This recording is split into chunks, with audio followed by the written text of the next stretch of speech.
Aloha guys, Justin here with another video of Fish and Dive Hawaii, where we give you all the best fishing and diving tips here in the Aloha State. Today is going to be the first episode of a series that I'm going to be starting, a video upload every Tuesday of just some 3-minute tips and tricks.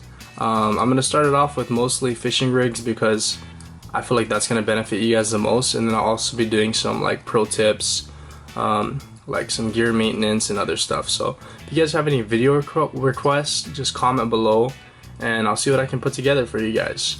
And so this video we're going to be talking about tying a blood knot, which is a super simple knot. It's the first knot that I learned, and as a matter of fact I didn't learn another knot for another 2-3 years after I first learned how to go fishing.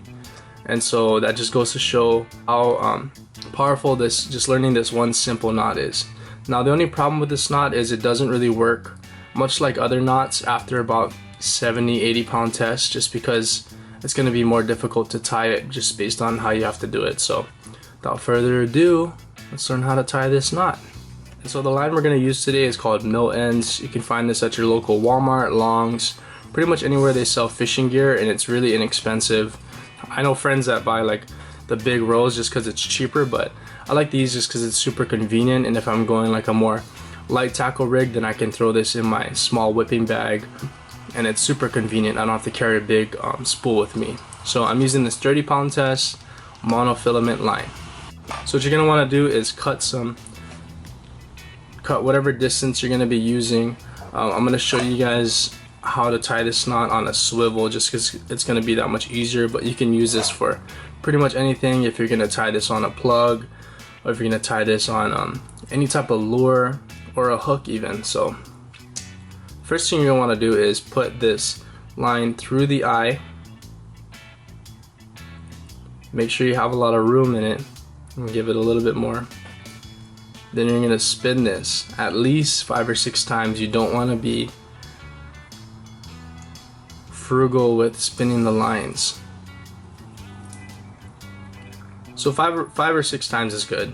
If you want to keep going, it's going to make the line on the end a little more difficult to work with.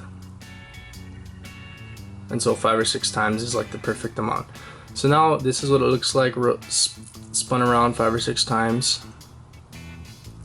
Now you're going to stick this tip right here that you made through here, the loop on the bottom closest to the metal piece, and then put it back through the loop that you just made and tighten it. Now the most crucial part right here is if you don't, salivate it, put some water or something to make sure this thing is sealed really good, it could slip out really easily. So it's pretty much like you're wasting the whole rig if you don't make sure that this step is done properly. So I'm gonna go ahead and salivate it a little bit and pull it really tightly. And then you should see it. You want to watch it sit on the end of the eye and pull it really tight, and there it is.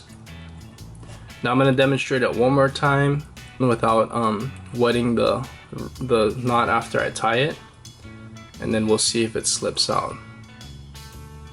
So again, stick it through the eye. You want to give it some space to work with. Spin it 5 to 6 times. Then you're going to take that end, put it through this loop on the bottom,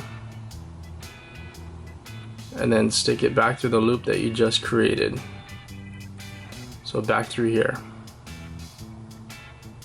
Now you take that end that you just made and you pull it really tight, and you're going to let it rest on top of here.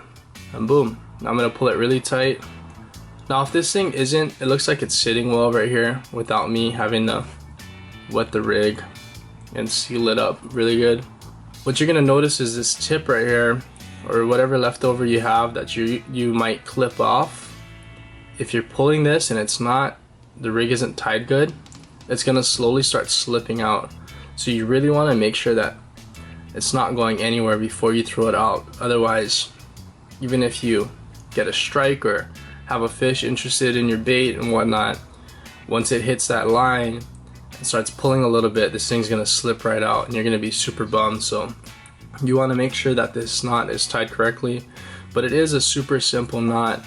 I use this for pretty much every single lead line that I tie, certain leaders I use, and so the other knots we'll go into in future videos. But thank you guys for watching. Again, this is going to be like a little short series. Every Tuesday I'm going to be releasing videos about these little tips and tricks and certain tutorials. So if you guys have any suggestions, comment below. And again, this is called the blood knot, and it's probably the easiest knot that you can learn. So thank you guys for watching.